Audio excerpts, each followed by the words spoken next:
Welcome to our channel. Today we how to recover a stolen vehicle with Toyota easy tutorial step by step clearly. To recover a stolen vehicle with Toyota, start by gathering relevant information about your vehicle.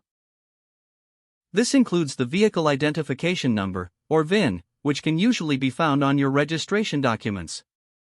Next, contact your local law enforcement agency to report the theft as soon as possible.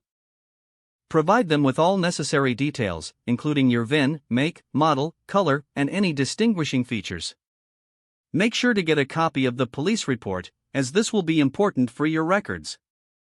Now, access the Toyota mobile app, if you have it set up with your vehicle.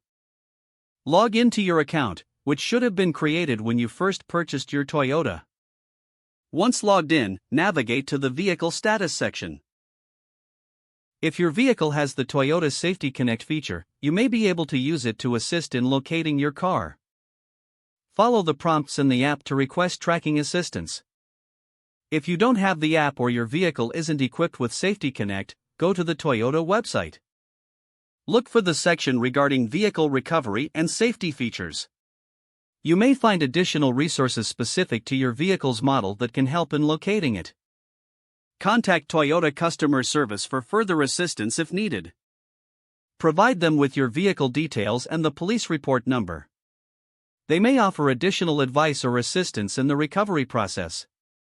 Always stay in regular contact with the local authorities regarding your case. Be prepared to provide any updates or changes in information as they arise. Finally, take precautions to prevent future thefts, such as using a steering wheel lock or a GPS tracking device. Stay vigilant and be proactive in your vehicle's security and recovery efforts.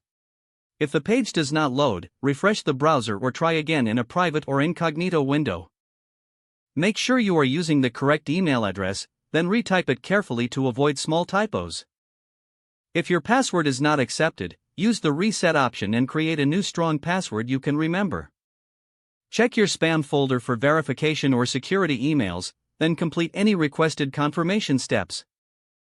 Enable two-factor authentication if available to improve account security and reduce unauthorized access risk. After signing in, review your profile details so your contact information and settings are accurate and current. If you see an error message, note it down and try again after restarting your device and internet connection. Log out when you finish, especially on shared devices, to keep your account and payment information secure. Don't forget to like this video and subscribe to our channel for more step-by-step tech guides.